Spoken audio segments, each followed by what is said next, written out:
Amém, meus queridos? Então, enquanto as crianças vão seguindo, eu quero convidar você a abrir a sua Bíblia na carta de Paulo aos Gálatas. Nós vamos hoje iniciar uma nova série de mensagens, na carta de Paulo aos Gálatas. Terminamos uma série na carta aos Romanos. Na verdade, nós começamos cerca de uns 2 anos atrás, na carta de Paulo aos Efésios. Depois nós passamos para Romanos, fizemos ali um intervalo depois de Efésios com alguns temas pontuais. Voltamos para Romanos e agora estamos caminhando para a carta de Gálatas. Então nós estamos fechando aquela tríade das 3 cartas principais do apóstolo Paulo ali. Óbvio, as outras cartas têm a sua importância, bastante importância, né? A carta de Filipenses, a carta de Tessalonicenses, a carta de Colossenses também, são cartas muito especiais. Mas essas 3 compõem ali, vamos dizer assim, o núcleo central do trabalho paulino, né, do trabalho do apóstolo Paulo. A carta aos Efésios, uma carta voltada mais para a natureza da igreja. A carta de Romanos é uma longa e detalhada exposição do Evangelho. E a carta aos Gálatas é uma defesa do Evangelho. É uma sucinta, né? Ela não é tão longa quanto a carta aos Romanos, apenas 6 capítulos, né? 5, 6 capítulos ali, mas ela não é uma carta muito extensa, ela é uma carta objetiva em relação a um tema específico. E, obviamente, como toda série inicial, toda mensagem inicial de série, eu preciso contextualizar para que você entenda por que a carta foi escrita, quando ela foi escrita, quais são os eventos que estão acontecendo ali ao redor do momento em que ela está sendo escrita, para nós entendermos por completo o que de fato está sendo ensinado ou que está sendo exposto pelo apóstolo nas suas palavras, na sua escrita.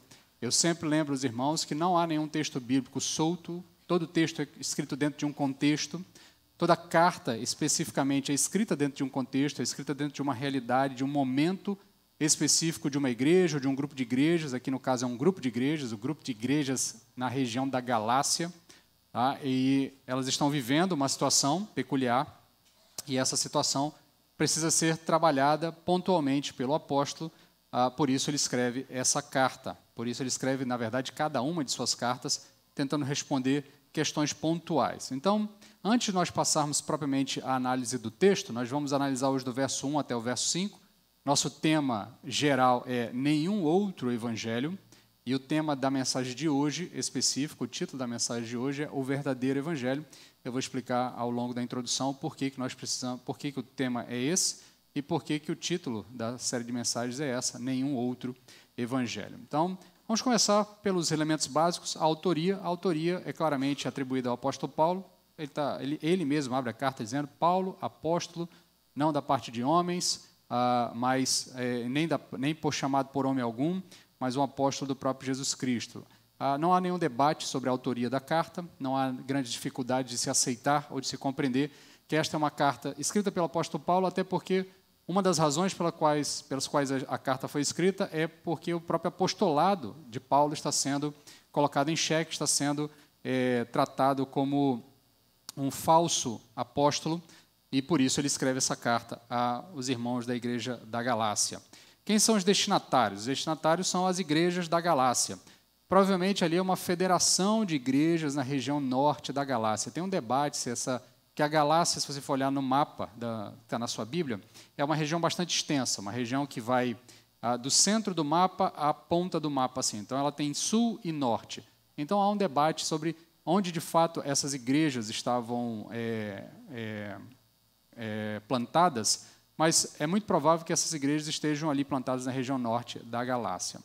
A data e o local da escrita, provavelmente ela é escrita depois da 3ª viagem ou ao longo da 3ª viagem de Paulo, por volta do ano 53 ou do ano 54 depois de Cristo, muito próximo dos eventos que são retratados ali no capítulo 15 de Atos, onde acontece o concílio de Jerusalém, onde se debate a questão dos judaizantes. Se você depois puder ler a sua Bíblia lá ao longo das mensagens, a gente vai voltar ao tema, a esse ponto específico. Nós vamos tratar novamente ali da questão do capítulo 15 de Atos, porque está envolvido aqui dentro do debate todo, mas é muito provável que o que aconteceu, assim, de maneira bem simplória, o apóstolo Paulo terminou a sua 3ª viagem, ele volta para Jerusalém, ele, no caminho de volta para Jerusalém, ele sabe do que está acontecendo nas igrejas da Galácia.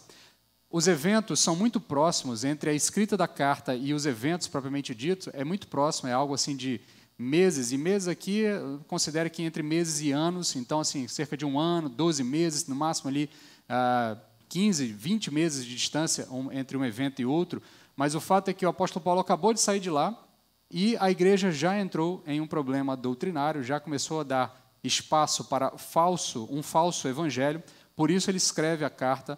E por isso ele diz, logo no começo da carta, você vai ler, nós vamos ver esse domingo que vem, mas ele diz, olha, me espanta como tão rápido, né? Em tão pouco tempo, logo que eu saí daí, vocês já arrumaram algum problema em relação ao Evangelho.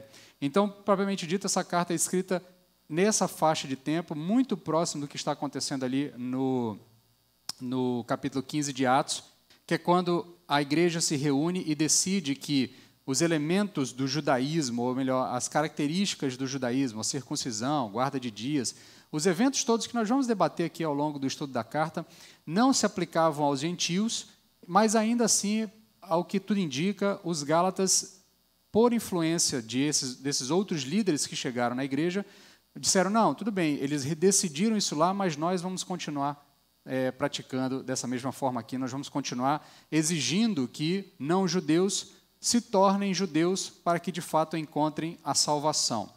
Então, basicamente, é essa o contexto ali, cronológico do momento da escrita da carta. O contexto histórico aqui, ou melhor, perdão, a motivação da carta é combater a influência de falsos mestres judaizantes que estavam perturbando as igrejas da Galácia. E essa é uma expressão que o apóstolo Paulo usa mesmo, de que esses homens perturbaram a paz da igreja. Que esses homens trouxeram um ensino de exigência, uma exigência que era acrescida ao evangelho que o apóstolo Paulo prega, e isso traz perturbação para a igreja, isso tira a paz da igreja. Então, o apóstolo Paulo escreve essa carta para combater esses falsos mestres, a influência desses falsos mestres que chegaram depois do apóstolo Paulo sair. Eles chegam afirmando que o apóstolo Paulo não é apóstolo, porque ele não faz parte lá do grupo dos 12, ele depois vai defender o seu apostolado, nós vamos ver isso nos primeiros versos da carta, mas ao longo da carta ele também volta a defender a sua condição de apóstolo, mas esses homens dizem, olha, o Paulo não é apóstolo, então se ele não é apóstolo, o que ele ensina não pode ser levado em consideração. Então, ainda que ele ensine uma coisa aparentemente boa, Jesus, o Messias, não adianta só Jesus e o Messias de Paulo. Vocês precisam de Jesus, precisam do Evangelho do Messias, mas também precisam dos elementos judaizantes. Então, você precisa se circuncidar, se você for homem, você precisa guardar o sábado, você não pode comer comida da dieta que contraria a dieta judaica, ou seja, você não pode comer porco, não pode comer uma série de comidas de alguns frutos do mar, alguns outros elementos, algumas guardas de eventos, de datas, de festas precisam ser obedecidas, se você quiser chegar à salvação. Então, basicamente, o que eles diziam é Jesus não é o suficiente, vocês precisam de Jesus mais a tradição que nós já temos há algum tempo. Então, nesse sentido, você tem um contexto histórico ali que está sendo debatido ao longo da carta, e esse contexto envolve a tensão entre a liberdade cristã e as exigências da lei judaica, especialmente aqui um ponto que é muito debatido e, obviamente, né, porque talvez de todos os elementos da tradição judaica, o que mais traga algum tipo de dificuldade é o ato da circuncisão, porque basicamente se exigia que homens adultos, né, passassem por todo o processo da circuncisão, não que para uma criança seja menos dolorido, né, mas o fato é que exigia-se de que todos os homens adultos que se convertessem ao cristianismo passassem por esse evento da circuncisão, especialmente para demonstrar que agora sim eles têm uma marca que demonstra que eles pertencem a Deus. E o apóstolo Paulo vai trabalhar isso ao longo da carta, dizendo que essa marca não é uma marca externa, nós já vimos isso em Romanos, mas ele vai dizer muito claramente que essa marca é o próprio Espírito Santo na vida do indivíduo. Então, o apóstolo Paulo escreve essa carta e ele busca alguns pontos específicos, e nós vamos ver isso ao longo da exposição de todos os capítulos. Então, ele busca apresentar a centralidade cristológica, a centralidade de Cristo no Evangelho. Ele deixa muito claro que todo o Evangelho é fundamentado na pessoa de Cristo. Todos os 6 capítulos apontam para o crucificado, para o Cristo crucificado e a sua verdade abrangente, ou seja, deixa claro que se nós deturparmos o Evangelho de Cristo, estaremos deturpando o Evangelho que traz salvação. Ele faz uma defesa muito enfática do Evangelho da graça, deixando claro que a graça, ela ultrapassa a lei, ela supera a lei, ela sobrepuja a lei. O que a lei não conseguiu fazer, a graça fez por nós. Isso está muito claro ao longo do desenvolvimento da carta. Nós já vimos isso também em Romanos. E aqui é interessante quando a gente começa a fazer essa intersecção entre os textos, porque fica claro que o tema está sendo debatido em diversos momentos da cristandade e, ao longo do tempo, a gente continua sofrendo de problemas semelhantes. A gente está sempre tentando acrescentar alguma coisa ao Evangelho. Não basta apenas o Evangelho da graça, não basta apenas nós entendermos o conceito de graça, que por si só já é um conceito bastante abrangente e complexo, mas a gente sempre precisa acrescentar alguma coisa. Então, nesse sentido, o apóstolo Paulo vai defender o Evangelho da graça de forma muito enfática, muito dura. Essa talvez seja a carta mais ríspida do apóstolo Paulo. Ele trata a gente com bastante dureza, os seus leitores. É uma carta também conhecida como a Carta da Liberdade, exatamente por tratar esse tema.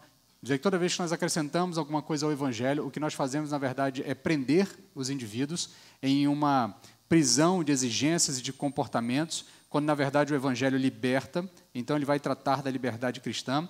Ele vai falar também da realidade da unidade do povo, deixando claro que judeus e gentios estão unidos em um só povo, e ainda que os judeus possam manter as suas marcas e suas tradições que significam algo para eles, nós todos estamos incluídos em um único corpo, ainda que nós, gentios, não tenhamos passado pela circuncisão, não guardemos o sábado, não guardemos os elementos da tradição judaica, ainda assim estamos ligados ao mesmo corpo por causa do Evangelho. Então, a unidade do povo é um evento, é um tema recorrente na carta. E a ética cristã também, ele vai falar da ética das relações entre o cristão e os outros cristãos, e entre cristãos e não cristãos, a realidade do nosso comportamento em relação ao mundo ao nosso redor, e desse sentido ele também vai continuar trabalhando a realidade do comportamento, que é naturalmente transformado pelo Evangelho. Ele também vai falar, ele vai defender a sua apostolicidade, a sua condição de apóstolo. Isso é um outro tema recorrente na carta, a necessidade dele se defender como apóstolo. E aqui é interessante nós entendermos isso, porque às vezes a gente olha para esse tipo de defesa que o apóstolo Paulo faz e pensa que é um tanto quanto desnecessária, uma vez que nós o reconhecemos como apóstolo, mas ainda assim a gente pode pensar que o apóstolo Paulo está apenas tentando defender a si mesmo de acusações. Mas o fato é que, se o apóstolo Paulo não é apóstolo genuinamente falando, a revelação que ele traz para a igreja na condição de pregador perde seu valor. E boa parte do evangelho que nós pregamos hoje é um evangelho pela ótica paulina, pela lente interpretativa do apóstolo Paulo. Então, o apóstolo Paulo, para nós, é necessário que ele de fato seja apóstolo, para que nós possamos afirmar categoricamente que o evangelho anunciado por ele, na forma anunciada por ele, e com os elementos muito fortes e muito enfáticos anunciados por ele, sejam de fato elementos vindos da parte divina. Então, ele deixa claro a defesa de que o seu chamado apostólico é um chamado apostólico tão genuíno quanto dos demais 12, no caso dos 11, mais Matias, né? A gente sabe que no livro de Atos ali, Matias substitui Judas, mas ele deixa claro que, embora ele não tenha visto o Senhor como aqueles 11 ou os 12 viram o Senhor, ele também viu o Senhor de uma maneira especial. Ele foi chamado diretamente pelo Senhor Jesus Cristo, assim como aqueles 12 também foram chamados pelo Senhor Jesus Cristo. E aqui também há um elemento escatológico na carta, é um elemento menor, tá? Mas ele está presente, porque ele deixa claro, em algum sentido, de que nós vivemos em uma nova era, a partir do momento em que Cristo adentra em nossas vidas e nos tira da realidade das trevas. Isso a gente vai ver nos primeiros versos. Nós somos levados para uma nova era, nós somos libertos da influência deste tempo, deste modo de viver, e somos levados a uma nova realidade na pessoa de Cristo Jesus. Então, há uma escatologia realizada aqui que precisa ser compreendida ao longo da interpretação da carta. Então, nesse sentido, nós vamos trabalhar o tema nenhum outro evangelho, porque é muito enfático, ao longo das mensagens, nós vamos trabalhar essa compreensão de nenhum outro evangelho, porque o apóstolo Paulo é muito enfático ao afirmar que nós não podemos admitir nenhum outro evangelho. E nenhum outro evangelho pode ser recebido dentro da igreja ou pode ser admitido em nosso meio. Então, isso é muito claro, isso é muito forte dentro da carta, é muito importante nós entendermos isso, porque, de uma maneira ou de outra, nós vamos criando evangelhos. O homem é profícuo em criar elementos para serem adicionados ao evangelho, percepções para serem acrescentadas ao evangelho. Então, é fundamental nós entendermos que nós não podemos admitir nenhum outro evangelho. Por isso, eu quero começar hoje essa série de mensagens tratando do verdadeiro evangelho. Para que a gente possa rejeitar o falso, a gente precisa compreender o verdadeiro. Você já deve ter ouvido aquela ilustração, uma ilustração antiga, e eu tenho muita dificuldade com essas ilustrações, porque elas são bastante fantásticas, né? Mas conta a história de que um indivíduo foi convidado para fazer a avaliação das notas falsas, das falsificações de notas na Casa da Moeda de algum país. Às vezes você vai aplicar essa história à Casa da Moeda americana, pode ser a Casa da Moeda brasileira, qualquer casa de moeda, aí é irrelevante. Mas a história conta que ele foi convidado e deram para ele todas as notas falsas que estavam circulando pelo país. E aí ele rejeitou todas as notas falsas e disse, não, eu quero a verdadeira. Aí as pessoas, mas como é que você vai identificar as falsas se você não conhece as falsas? Aí ele responde, quanto mais eu conheço a verdadeira, mais fácil eu identifico as falsas. Quanto mais eu estou habituado a olhar para a verdadeira e reconhecer a verdadeira e identificar que aquela é uma nota verdadeira, facilmente eu rejeitarei todas as notas falsas. Então, da mesma forma, a gente pode fazer uma analogia aqui com o Evangelho. Quanto mais a gente conhece o verdadeiro Evangelho, mais fácil é rejeitar o falso Evangelho. Por isso, a gente vai começar a mensagem de hoje estabelecendo um patamar basilar, de onde nós partiremos para as demais mensagens, compreendendo o verdadeiro Evangelho. Por isso é fundamental nós entendermos porque Paulo insiste tanto na necessidade de nós compreendermos o verdadeiro Evangelho, para que nós possamos rejeitar qualquer outro Evangelho além daquele que ele pregou. Então, nós vamos ver que o apóstolo Paulo define esse Evangelho autêntico e por que qualquer alteração ou adição, subtração, divisão, qualquer elemento matemático que você possa fazer com o Evangelho, ele certamente é equivalente a rejeitar o Evangelho. Então, nós não adicionamos, nós não subtraímos, nós não diluímos, nós não acrescentamos, nós não engrossamos, nós não adoçamos, nós não salgamos, nós não alteramos o Evangelho. Porque alterar o Evangelho é rejeitar o Evangelho. Então, à medida que nós vamos mergulhando nos versículos, especialmente hoje, versículo 1 ao verso 5, nós vamos nos preparar para descobrir a pureza e o poder do Evangelho da Graça. Porque este Evangelho da Graça, este Evangelho verdadeiro que o apóstolo Paulo prega e que ele anuncia nesses primeiros versos da carta, de maneira bastante sucinta, objetiva e de fácil compreensão, este Evangelho é o poder de Deus para a salvação de todo aquele que crê, como ele vai dizer lá em Romanos, capítulo 1, verso 6. Este é o Evangelho que pode dar salvação. Outro Evangelho não salva. Outro Evangelho produz morte. Outro Evangelho produz prisão. Outro Evangelho produz condenação. O único Evangelho que produz salvação, que produz libertação, que produz mudança real de vida, que produz paz com Deus, é o Evangelho do nosso Senhor Jesus Cristo, anunciado pelo texto bíblico, da forma como ele é anunciado, pelo apóstolo Paulo e pelos demais apóstolos, autores do Novo Testamento. Então, à medida que nós vamos mergulhando nos versos do capítulo e também de toda a carta, nós precisamos ter como fonte basilar de compreensão o verdadeiro Evangelho. Então, que Deus abra os nossos corações para compreendermos esse verdadeiro Evangelho e, a partir da compreensão desse verdadeiro Evangelho, podermos refutar qualquer outro falso Evangelho que nos seja apresentado. Por isso, eu quero convidar você a ler comigo, capítulo 1, do verso 1 ao verso 5.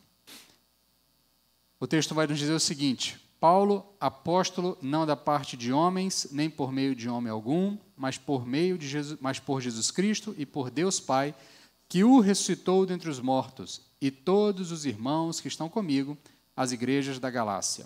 Graça a vós e paz da parte de Deus, nosso Pai, e do Senhor Jesus Cristo, que se entregou a si mesmo pelos nossos pecados para nos livrar deste mundo mau, segundo a vontade de nosso Deus e Pai, a quem seja a glória para todo o sempre. Amém. Então, eu quero retirar desses 5 versos 5 características do Evangelho, ou 5 marcas do Evangelho, 5 distintivos do verdadeiro Evangelho, para que nós possamos compreender qual é o verdadeiro Evangelho. A primeira marca do Evangelho é a sua origem divina. A primeira marca do Evangelho é a sua origem divina. O apóstolo Paulo se apresenta da seguinte forma, verso 1, Paulo, apóstolo, não da parte de homens, nem por meio de homem algum, mas por Jesus Cristo e por Deus Pai, que o ressuscitou dentre os mortos. Então, Paulo se apresenta primeiramente como apóstolo. Como eu disse aos irmãos lá na introdução, uma das razões pela qual o apóstolo Paulo escreve essa carta é porque estavam acusando ele de não ser um apóstolo verdadeiro. Consequentemente, se ele não é um apóstolo verdadeiro, o seu ensino não é verdadeiro. Se o seu ensino não é verdadeiro, ele deve ser rejeitado, ou ele deve ser corrigido, ou ele deve ser melhorado. No caso aqui, a expectativa dos seus opositores era que eles haviam fazer uma espécie de correção no Evangelho do apóstolo Paulo. Ok, Jesus é o Messias, nós reconhecemos que ele é o Messias, nós até o confessamos como Messias, mas Jesus precisa da lei para salvar você. Sem a lei e Jesus, você não está salvo. Sem os elementos da tradição judaica, não adianta você ter Jesus. Jesus não é suficiente, você precisa de Jesus e você precisa da lei. Você precisa, no caso aqui, ter um pregador, uma vez pregando nessa série de mensagens, nessa série nessa carta, ele diz que, na verdade, é o Evangelho de Jesus versus o Evangelho de Moisés. E aqui há um elemento, um paralelismo, porque Moisés nunca se julgou o Messias, mas os judeus o tornaram uma espécie de Messias. Então, a lei mosaica se tornou algo muito maior do que deveria ser, então passaram a subjugar a própria pessoa do Cristo para que ele se submetesse aos conceitos da lei. Então, aqui são 2 propostas de evangelho distintas. Uma é o evangelho da graça de Jesus Cristo, outra é o evangelho da lei, o evangelho da exigência, o evangelho da obrigação. E aí, o apóstolo Paulo apresenta o evangelho da graça, dizendo que a lei foi superada na pessoa de Jesus Cristo, tudo que precisava ser cumprido da lei, Jesus Cristo cumpre, e cumprindo em si, ganha os méritos necessários para derramar graça sobre nós e assim nos livrar desse mundo mau, nos livrar de nossos pecados, perdoar os nossos pecados, e assim nós estamos livres da exigência da lei. Contudo, os seus opositores se apresentam e dizem, não, é preciso Jesus, mas é preciso da lei. A lei é que é fundamental. E aí há um embate entre ambos, e o apóstolo Paulo começa a ser acusado de ser um falso apóstolo. Por isso ele abre a carta dizendo, olha, eu sou Paulo, apóstolo. Eu sou apóstolo. E o que é um apóstolo dentro da concepção do texto bíblico? Hoje em dia essa palavra está um pouco desgastada, muitos se apresentam como apóstolo. Apóstolo virou uma espécie de cargo dentro da igreja, né? Então o indivíduo começa como obreiro, de obreiro ele passa para diácono, de diácono ele passa para presbítero, de presbítero ele passa para pastor, de pastor ele passa para bispo, de bispo ele passa para ancião, e aí ele vai galgando nos espaços, e para ele chegar no topo da cadeia alimentar desse business, né, desse negócio igreja, ele alcança a patente de apóstolo, né? Então, para o indivíduo ser mais importante que os demais, ele se apresenta como apóstolo. Mas, biblicamente falando, nós temos apenas 13 apóstolos, os 12 mais o apóstolo Paulo. Depois disso, não há outros apóstolos.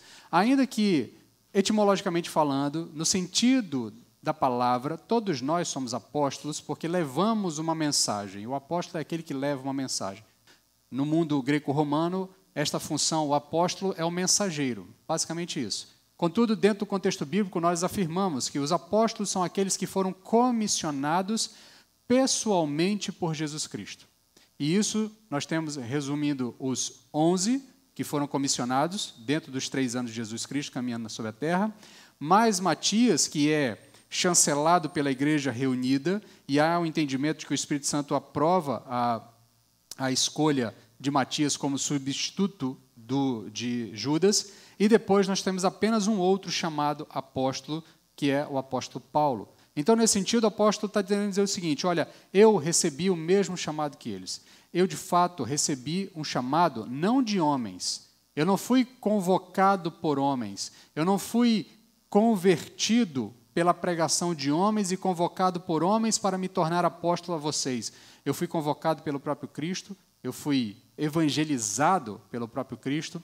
O próprio Cristo apareceu a mim e me comissionou nesta tarefa de enviar este evangelho a vocês. Então o apóstolo se apresenta como apóstolo porque estavam duvidando da sua condição de apóstolo. Paulo vai se identificar como um comissionado, não da parte de homens, ou seja, ele não foi chamado por uma escola de pensamento humana ou alguma instituição tradicional. Ele não representa ali a igreja de Jerusalém, ele não representa a instituição judaica, ele não representa a tradição judaica, ele não representa uma escola de pensamento, ele não representa ninguém, ele representa única e exclusivamente Jesus Cristo. Esta é a grande defesa do apóstolo Paulo, ele diz, eu fui chamado por Jesus e estou aqui em nome de Jesus anunciando o evangelho que Jesus me entregou. O evangelho que eu anuncio a vocês é o mesmo evangelho que Jesus Cristo entregou a mim. Então, o verdadeiro evangelho, ele não está arraigado a uma instituição. E aqui entenda uma frase que eu vou dizer, que ela pode parecer um pouco frase de efeito, ou um tanto chocante. E eu sei que alguns irmãos já questionaram a arte. No final da mensagem eu vou explicar a arte. Tá? Não se preocupem, não. Tá? Mas o evangelho não pertence à igreja. Nenhuma igreja é detentora do evangelho. Nenhuma tradição denominacional é detentora do evangelho. O evangelho é uma mensagem divina. Ela pertence ao próprio Deus.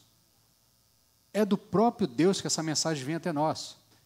É o próprio Deus que comissiona os seus, no caso, comissionou primeiramente os 12 apóstolos e posteriormente a igreja, a anunciar este evangelho. Por isso, nós não podemos deturpar a mensagem. Por isso, nós não podemos adicionar, melhorar, aliviar ou tentar reinterpretar essa mensagem. Porque esta mensagem é uma mensagem divina. Tem uma origem divina. Então, o apóstolo Paulo deixa claro, olha, o evangelho que eu estou pregando a vocês na condição de apóstolo não é um evangelho de homens, porque eu não fui chamado por homens. Esse evangelho é o evangelho divino, porque eu fui comissionado pelo próprio Deus, pelo próprio Jesus Cristo que me chamou. Por isso, somente os chamados por Cristo podem anunciar o verdadeiro evangelho.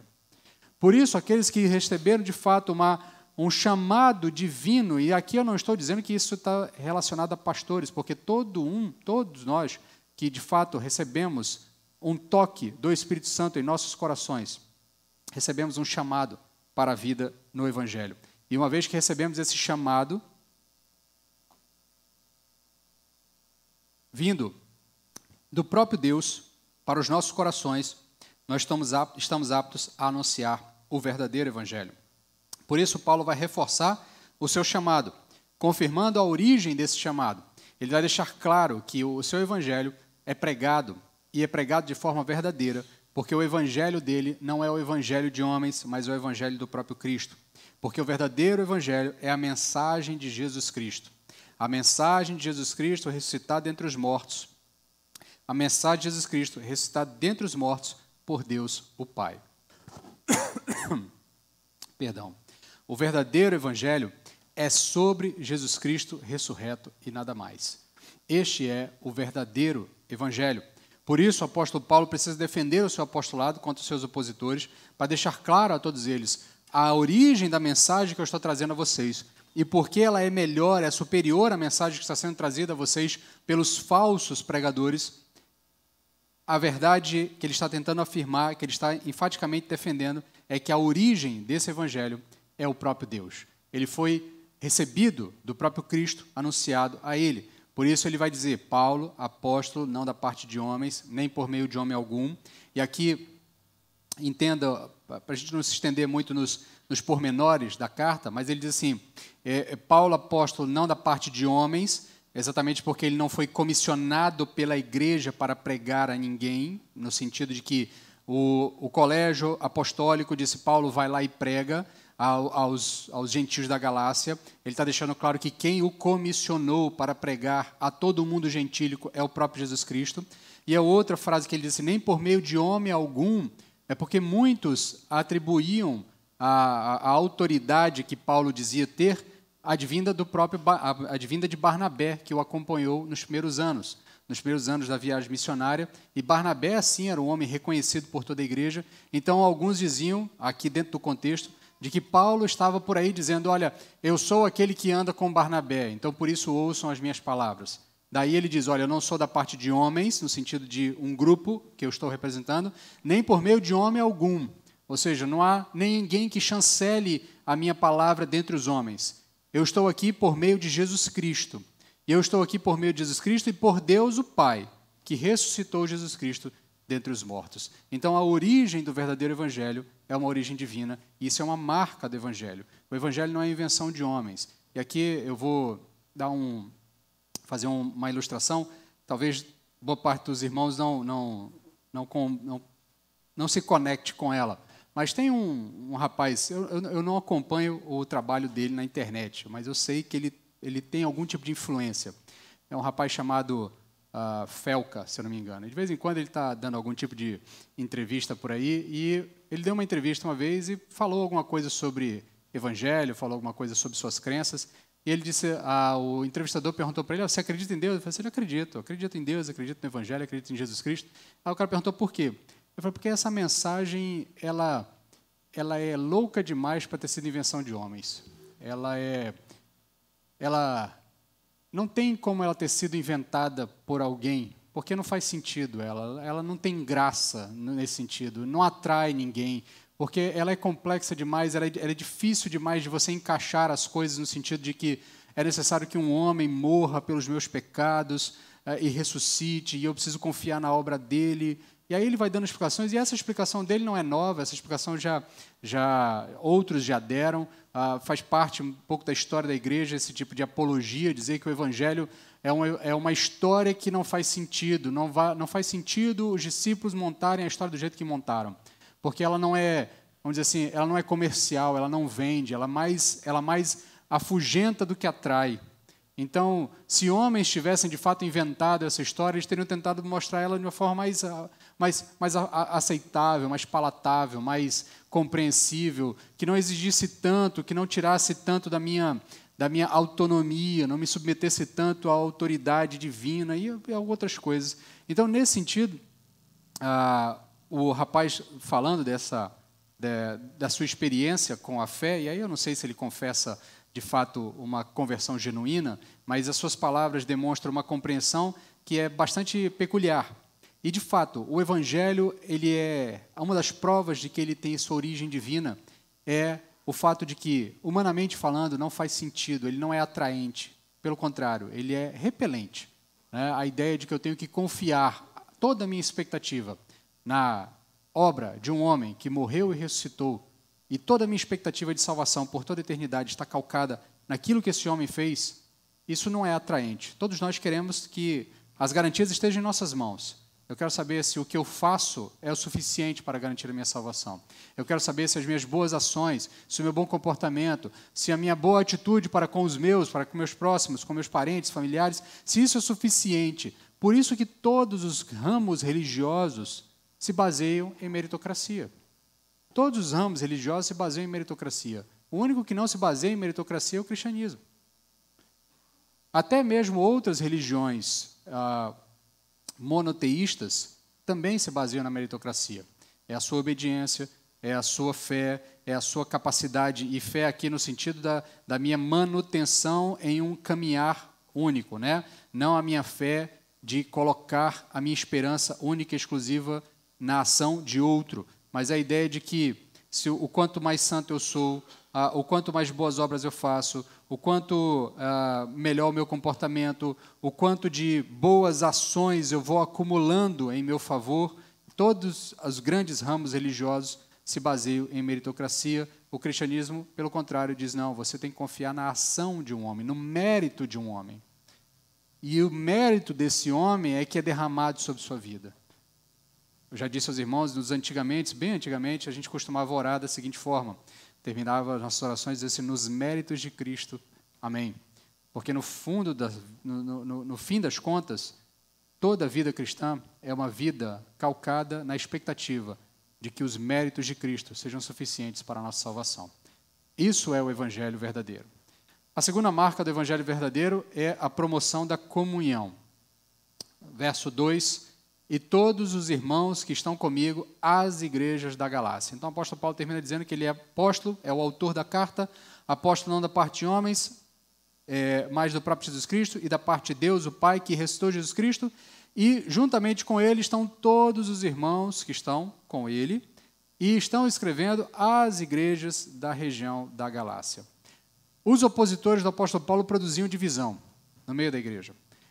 E aí a ideia aqui que eles professavam era que o verdadeiro crente é aquele que confessou Jesus Cristo e se circuncidou. Se você não se circuncidou, você não é um verdadeiro crente, você não está salvo. Então havia divisão na igreja, produzia-se uma divisão entre aqueles que de fato estavam salvos, porque tinham a marca da salvação, e a marca da salvação era a circuncisão, e aqueles que ainda não tinham a marca da salvação, portanto, não tinham direito à salvação. Então, para eles, a salvação era Cristo e mais alguma coisa. Então, todo aquele que só tinha Cristo ainda não tinha plenamente a salvação. E com isso criava-se divisão no meio da igreja, com isso criava-se contenda, com isso criava-se um tumulto. Tanto é que o apóstolo Paulo vai dizer que esses homens perturbavam a paz da igreja, causando divisão dentro da própria igreja e causando divisão dentro do corpo de uma maneira geral. Porque estes mesmos passavam agora a não mais acreditar que aqueles cristãos que haviam recebido a orientação de Jerusalém, e aqui um contexto para você, capítulo 15, a igreja se reúne para decidir essa questão e promulga ali uma espécie de resolução, dizendo, olha, nós não vamos exigir, não é lícito exigir que os gentios se circuncidem como um judeu, porque eles não são judeus.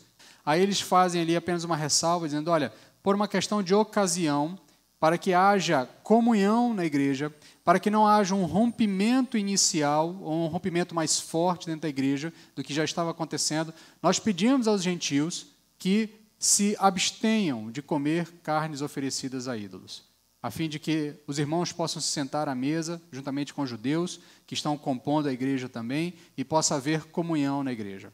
Contudo, aqueles homens estavam trazendo dissensão no meio da igreja, estavam trazendo divisão. E o verdadeiro evangelho é o evangelho que aglutina, é o evangelho que traz comunhão, é o evangelho que produz união da igreja. O verdadeiro evangelho une o corpo e não produz divisão. Eu acho muito estranho quando vejo igrejas se dividindo, se separando, porque estão discutindo o evangelho. É muito estranho essa ideia.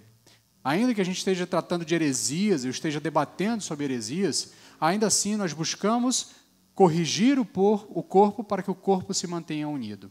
E não simplesmente sair cortando as pessoas ou expulsando elas do nosso meio, porque pensam de uma maneira diferente ou se comportam de uma maneira diferente. Aqui eu não estou dizendo que nós devemos aceitar qualquer coisa no meio de nós. Nós devemos corrigir para aglutinar, para trazer junto, para conquistar a unidade do corpo, para conquistar a união do corpo.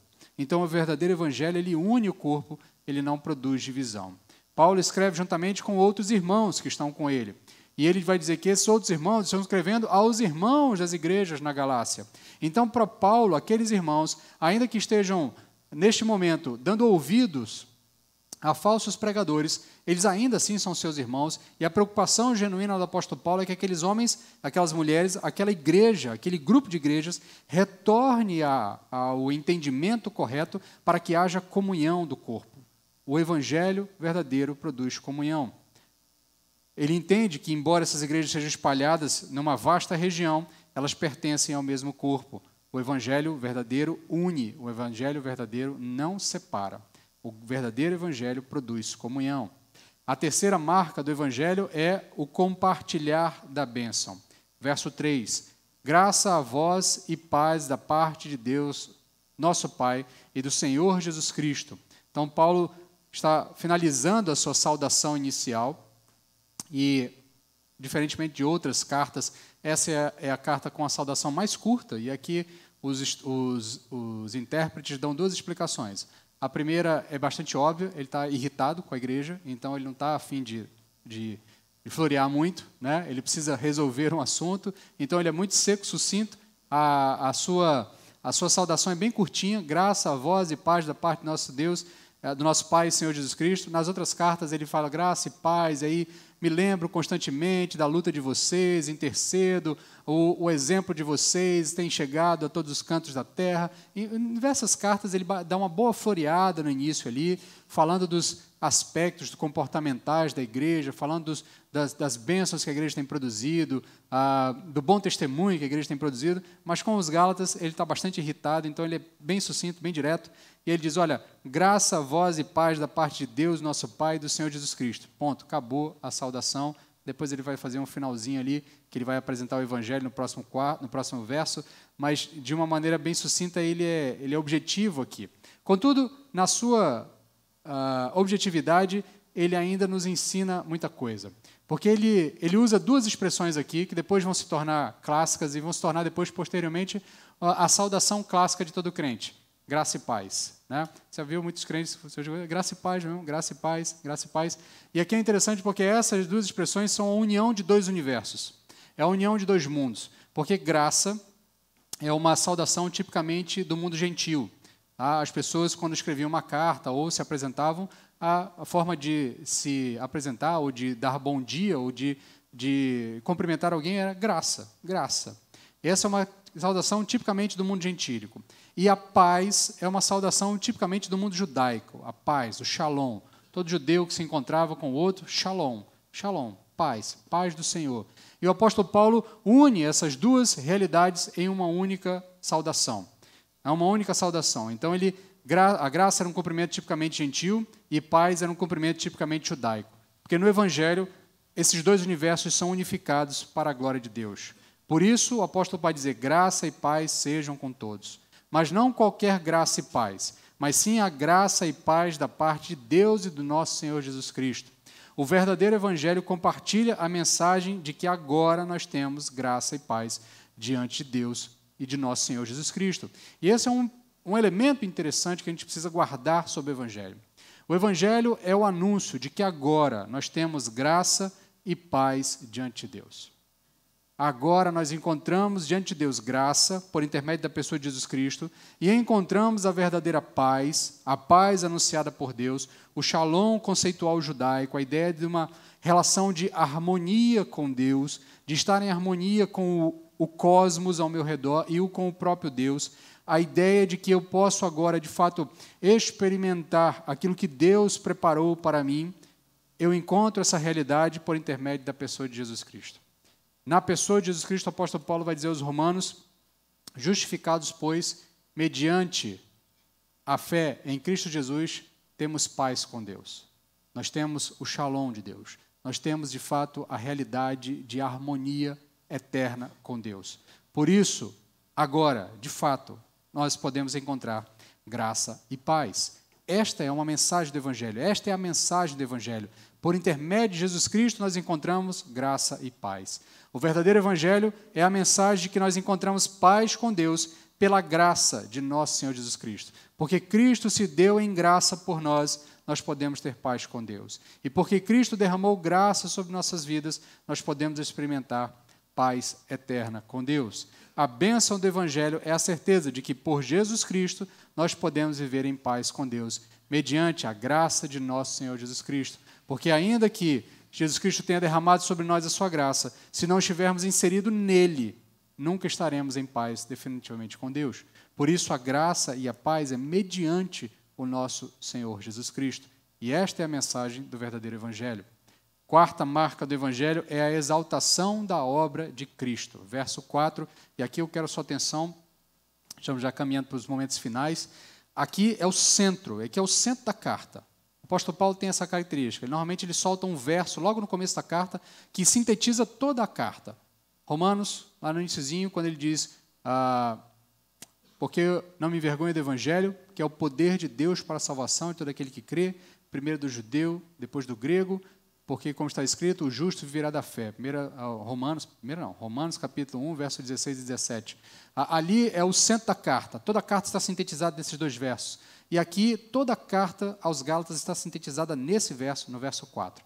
Ele vai dizer, da parte do nosso Senhor Jesus Cristo, que se entregou a si mesmo pelos nossos pecados, para nos livrar deste mundo mau, segundo a vontade de nosso Deus e Pai.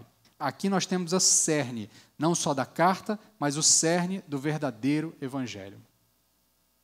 Talvez você já tenha pensado em algum momento na sua vida que você tenha tido alguma dificuldade de sintetizar o Evangelho. Pois eu quero convidar você a decorar esse verso, ou compreender esse verso por completo. E aqui está a sintetização mais sintética, me perdoe o pleonasmo, né? O mais sintético possível que a Bíblia pode ser em relação ao Evangelho está aqui. O que é o verdadeiro Evangelho? O verdadeiro Evangelho é aquele Evangelho que afirma que Jesus se entregou pelos nossos pecados para nos livrar dessa era má, segundo a vontade de Deus nosso Pai. Este é o verdadeiro Evangelho. É a mensagem de que Jesus Cristo se entregou pelos nossos pecados para nos livrar dessa era má, segundo a vontade de Deus e nosso Pai. Portanto, aqui, desdobrando o conceito, nós precisamos entender, Jesus Cristo entregou-se pelos nossos pecados, logo, não há santos nem imaculados diante de Deus. Jesus Cristo se entrega por pecadores, logo, se você encontrou-se com Jesus e a mensagem do Evangelho fez sentido no seu coração, é porque você é um pecador. Jesus Cristo morre por pecadores. Todos nós precisamos entender essa realidade. Jesus Cristo não morre por santos. Nós vimos hoje, na leitura ao longo da liturgia do culto, Jesus Cristo mesmo dizendo, eu não vim para os curados, eu não vim para aqueles que estão sãos, eu vim para os enfermos. Jesus Cristo só tem encontros genuínos com aquele que entende que está enfermo, com aquele que entende que é pecador. O evangelho genuíno é o evangelho que anuncia que Jesus Cristo veio para salvar pecadores.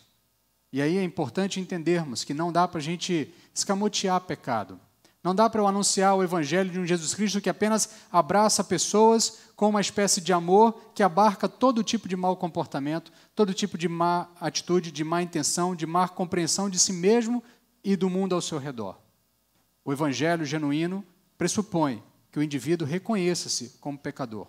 Portanto, não há santos e imaculados diante de Deus. Todos são pecadores e todos os pecadores precisam de Jesus. Porque o evangelho verdadeiro é aquele que diz, que afirma que Jesus veio morrer pelos nossos pecados. Então, sem Jesus, nós permanecemos pecadores. Somente por Jesus nossos pecados são quitados diante de Deus. Sem Jesus, permanecemos nessa era má, nesse esquema de vida baseado no desejo de satisfazer a mim mesmo. E aqui ele vai deixar claro que Jesus Cristo morre pelos nossos pecados para nos livrar dessa era má. E esse conceito de era má que o apóstolo Paulo trata aqui é a ideia de que nós vivemos em um tempo, em uma realidade, e a Bíblia usa essa expressão diversas vezes, na presente era, ou no presente tempo, ou no presente momento. A ideia é de que nós vivemos um tempo onde impera um modo de viver, um modo de pensar, um modo de compreender, baseado única e exclusivamente no autocentrismo, no egoísmo. A gente falou isso ao longo daquela série de mensagens preparatórias para o Natal. Boa parte da natureza dos pecados que são destrinchados ao longo da história da Bíblia estão baseados em uma percepção egoísta do mundo.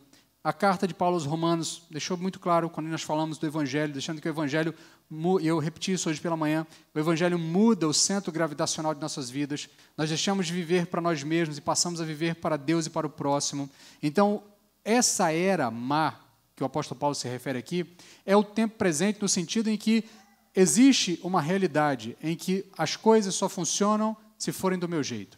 Existe uma realidade onde eu sou inflado, onde eu sou estimulado a viver única e exclusivamente para mim mesmo. Então, se não atende às minhas expectativas, não atende às minhas necessidades. Logo, o mundo precisa viver para a minha expectativa. E aí, os conceitos precisam ser deturpados para que eu possa ser aceito do jeito que eu quero ser aceito. Os relacionamentos se tornam relacionamentos doentios e maldosos porque o outro precisa atender às minhas necessidades. E aí você vai criando um universo onde eu uso o outro para atender às minhas expectativas. Esta é a presente era. Essa é a presente era que o apóstolo Paulo disse que é má. E o Evangelho vem para nos libertar dessa realidade. Porque ele nos anuncia um Cristo que morre em nosso lugar. Um Cristo que, ao morrer em nosso lugar, nos liberta dessa escravidão do egoísmo, dessa escravidão do desejo de unicamente satisfazer a mim mesmo. E essa é a vontade de Deus, o nosso Pai. A vontade de Deus é que nós sejamos livres do pecado. A vontade de Deus é que nós sejamos livres dessa amarra que nos prende. Por isso, Gálatas é conhecido como a carta da liberdade. Porque a verdadeira liberdade só é possível por intermédio de Jesus Cristo. A verdadeira liberdade de mim mesmo só é possível por intermédio do Cristo que morre pelos meus pecados. Então, somente por Jesus nós podemos viver a liberdade que Deus desejou para nós. A liberdade de nós mesmos, a liberdade que nos permite viver para Deus e para o outro, e deixar de viver única e exclusivamente para nós mesmos. A liberdade de uma era má, a fim de que experimentemos agora os efeitos reservados para uma era vindoura. A Bíblia nos anuncia uma era vindoura, novos céus e nova terra. E esse novos céus e nova terra é uma realidade de paz, é uma realidade de harmonia, é uma realidade onde eu convivo com o outro sem a necessidade de usar o outro para atingir as minhas próprias necessidades, a minha própria satisfação. Essa era está vindo em nossa direção. Jesus Cristo deixou claro: irei para a presença do meu Pai, vou preparar-vos um lugar, quando estiver pronto eu venho buscá-los para que vocês passem comigo por toda a eternidade. Esta era está vindo de encontro à era que nós estamos vivendo. Agora nós vivemos na era do egoísmo, mas adivinha o momento em que nós viveremos na era da harmonia, na era da satisfação harmônica do corpo como um todo, do povo como um todo. Contudo, o Evangelho já nos traz os elementos dessa era vindoura para esta era atual. Por isso, nesta realidade, aquele que de fato compreende o verdadeiro Evangelho consegue viver e conviver com o próximo sem que o próximo se torne apenas um trampolim para que ele alcance alguma coisa. Sem que o próximo se torne uma espécie de uma fonte de onde eu posso extrair coisas para atender a minha necessidade. Sejam as minhas necessidades pessoais, sentimentais, ou intelectuais, o que quer que seja. Mas o fato é que, já nesta realidade, porque o Evangelho verdadeiro me tirou da realidade do mundo má e me trouxe para uma realidade de uma era boa, já me faz viver essa realidade de uma era boa, eu posso ter relacionamentos saudáveis comigo, com o próximo e especialmente com Deus. Por isso eu já vivo em paz com Deus. Por isso eu vivo em prol do próximo, não em prol de mim mesmo. E aí qualquer outro evangelho que se apegue a esse tempo presente não traz liberdade. Pelo contrário, ele traz, na verdade, mais prisão. Por isso o falso evangelho tenta prender o indivíduo a esse tempo presente. E aí o evangelho que promete prosperidade nesse tempo, é a casa, é o dinheiro, é o sucesso, é a realização, está prendendo você a esse tempo. É o evangelho que promete que, do jeito que você está, sem tipo nenhum, sem arrependimento nenhum, sem reconhecimento de pecado nenhum, você vai chegar à presença de Deus, ou vai chegar à presença da satisfação plena com Deus. Está lhe prendendo a essa era presente. Ele não está libertando você dessa realidade.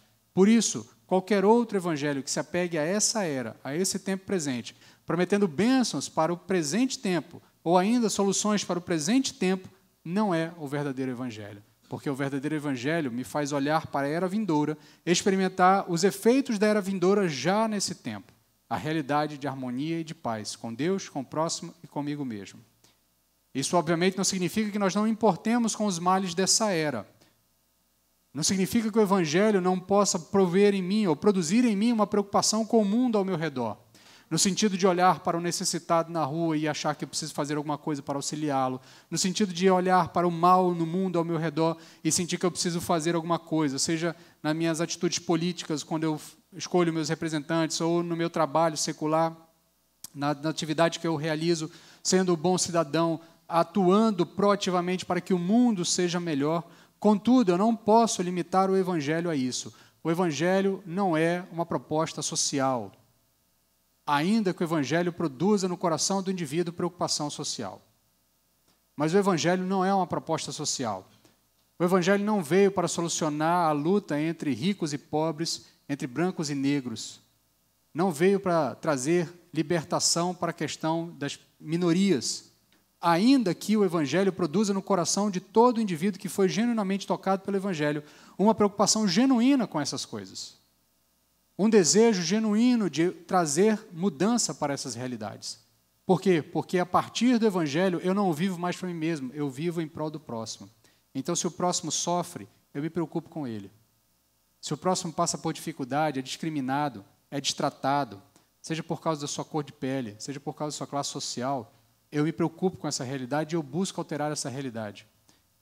Mas o Evangelho não é uma mensagem de solução de problemas sociais.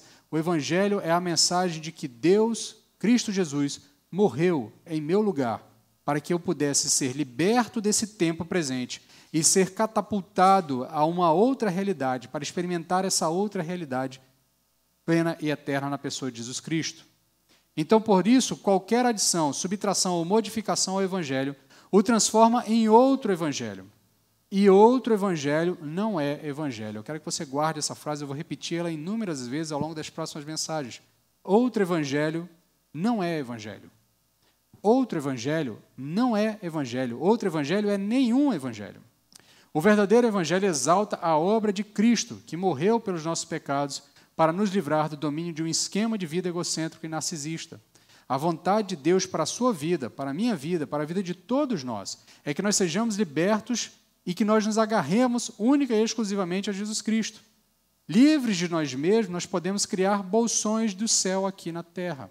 A igreja, a proposta da igreja é que a igreja seja um bolsão do céu aqui na terra. Seja uma espécie de estação primeira dos céus. Se você quer saber como é os céus, experimente a convivência na igreja. Aí você pode estar pensando, mas pastor, eu tenho péssimas experiências na igreja. É porque a igreja se esquece do verdadeiro evangelho. É porque a igreja dá ouvidos ao falso evangelho. É porque a gente quer ser mais Gálatas do que Romanos ou outras igrejas do texto bíblico. Porque se a gente de fato abraçasse o verdadeiro evangelho, a igreja seria um preparatório para o céu. E essa é a proposta da igreja. É experimentarmos aqui, nessa comunhão, na realidade com os nossos irmãos, aquilo que experimentaremos por toda a eternidade. Portanto, nós precisamos entender que, uma vez que o evangelho realmente traz transformação ao nosso entendimento, nós podemos criar bolsões do céu aqui na terra e ter experiências antecipadas daquilo que nos é guardado por toda a eternidade. Nós podemos mostrar ao mundo que a obra de Cristo é o que proporciona essa realidade de harmonia, de paz, de comunhão uns com os outros. E a obra de Cristo é nos livrar do pecado, é nos livrar de nós mesmos, é nos livrar do mal que nos aflige. A vontade de Deus é que Jesus nos resgate deste modo hedonista e pecaminoso de viver. Esse é o verdadeiro evangelho. Jesus se entregou pelos nossos pecados para nos livrar desta era má, segundo a vontade de Deus, o nosso Pai. Qualquer outra coisa diferente disso é outro evangelho, e outro evangelho não é evangelho. Quinta e última marca do evangelho é a glorificação de Deus. O apóstolo Paulo finaliza ali a sua saudação ali, no verso 5, dizendo: a quem seja a glória para todo o sempre. Amém. Ele vai dizer que o evangelho é o anúncio de Jesus Cristo morreu pelos nossos pecados, para nos livrar dessa era má, segundo a vontade de Deus, o nosso Pai, a quem seja a glória para todo o sempre. Amém. Paulo vai finalizar dizendo que a glória é de Deus, para todo o sempre. E, de fato, o evangelho é o mais sublime de todos os propósitos divinos. Quando a gente olha para a criação, nós vemos diversas maravilhas criadas por Deus, mas nada se compara ao evangelho.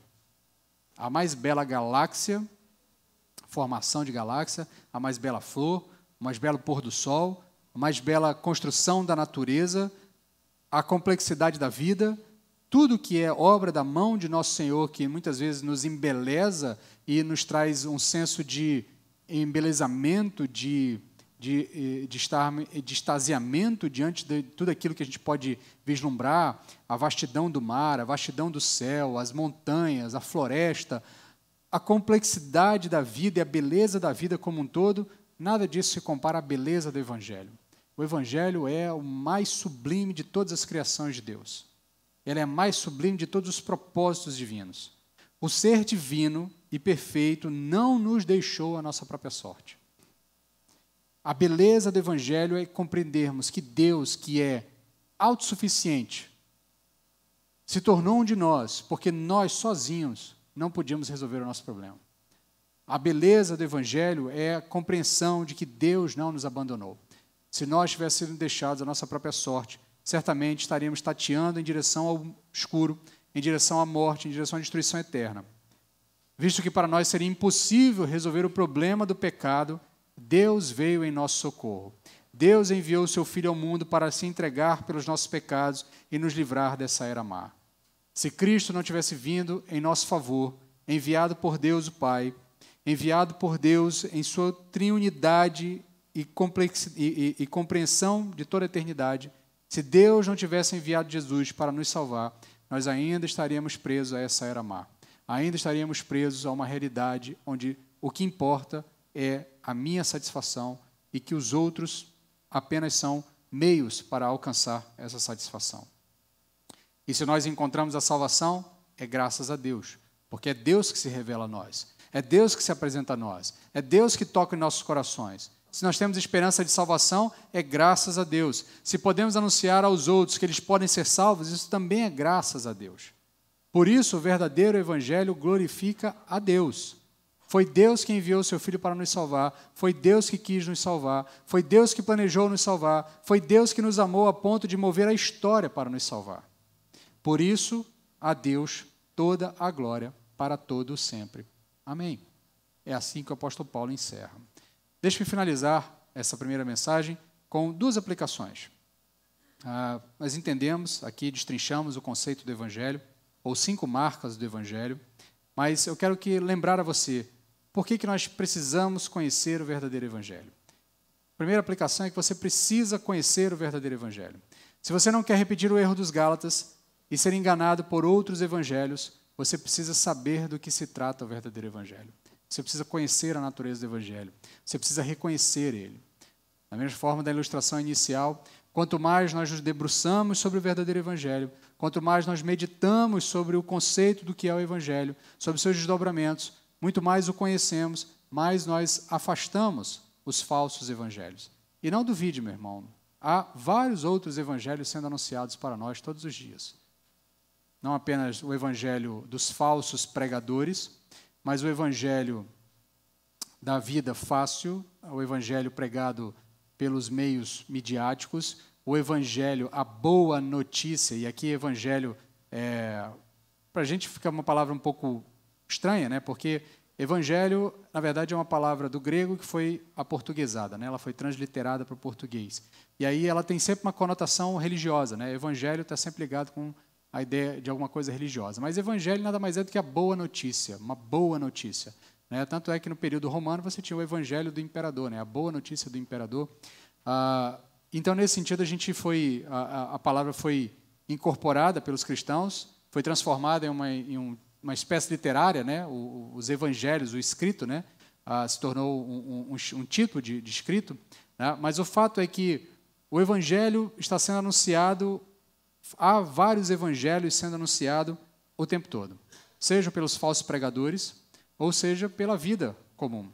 Há sempre alguém tentando trazer para você uma boa notícia de que você pode encontrar algum tipo de salvação ou algum tipo de segurança, algum tipo de satisfação eterna e permanente para a sua realidade. Contudo, só há um evangelho que traz, de fato, segurança eterna, salvação eterna e paz eterna para com Deus. O Evangelho de Nosso Senhor Jesus Cristo, o Evangelho anunciado pelo texto bíblico, o Evangelho que o apóstolo Paulo está defendendo diante dos Gálatas. Então, se nós não queremos fazer como os Gálatas, que permitiram-se ser manipulados por um Evangelho errado, nós precisamos conhecer o verdadeiro Evangelho. E aí eu quero convidar você a me acompanhar na sequência de mensagens para que você, de fato, compreenda o verdadeiro Evangelho e, assim, expurgue da sua realidade qualquer outro evangelho que contrarie o verdadeiro evangelho, o evangelho de Jesus Cristo.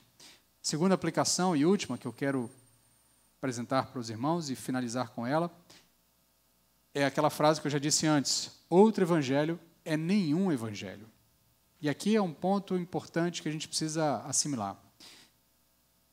Qualquer outra notícia que não seja esta boa notícia de que Jesus Cristo morreu pelos seus pecados para livrar você dessa era má, segundo a vontade de Deus, nosso Pai, não é uma boa notícia.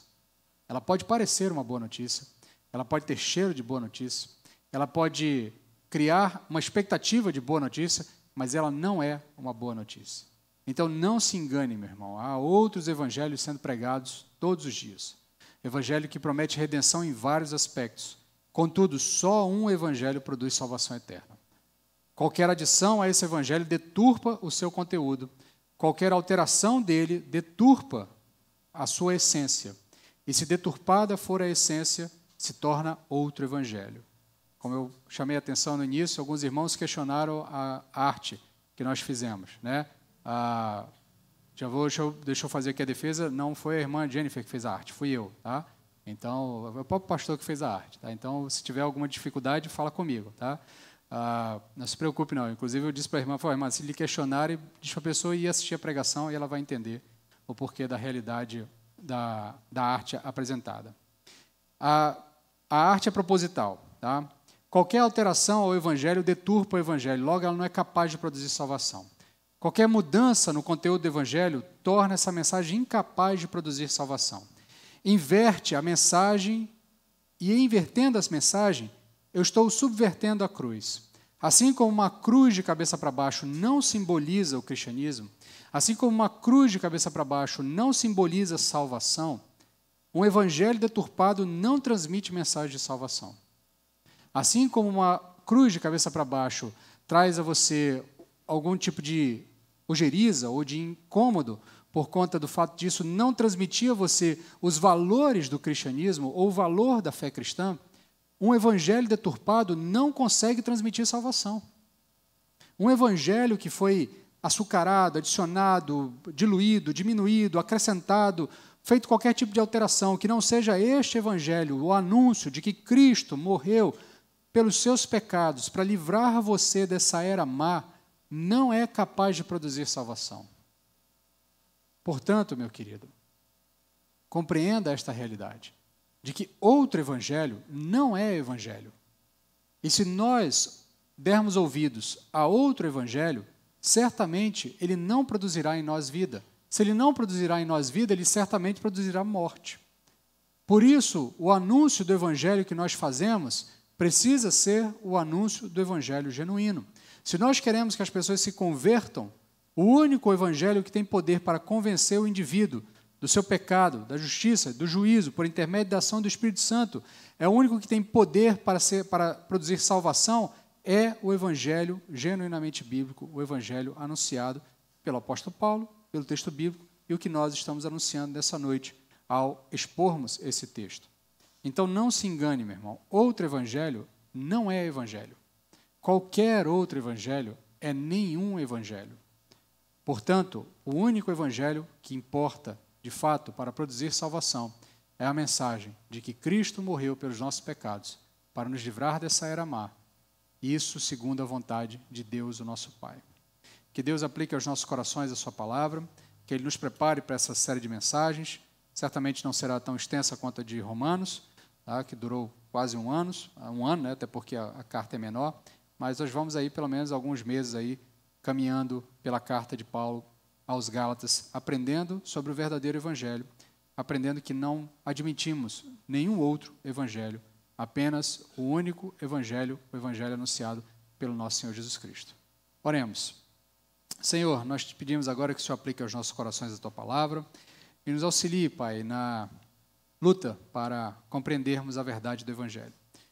Tem misericórdia de nós, Pai, porque muitas vezes nós tentamos adaptar o evangelho às nossas próprias expectativas, à nossa própria compreensão, porque temos dificuldade de aceitar tudo aquilo que Ele de fato exige de nós.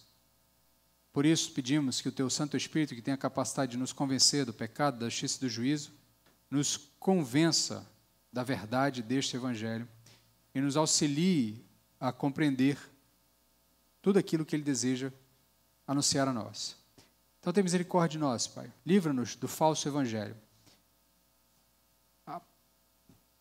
Fixa em nossas mentes, em nossos corações, o verdadeiro evangelho, a fim de que nós possamos rejeitar todo o falso evangelho. Tem misericórdia de nós, fala conosco, molda-nos, é o que te pedimos, em nome de Jesus. Amém. Amém, meus queridos.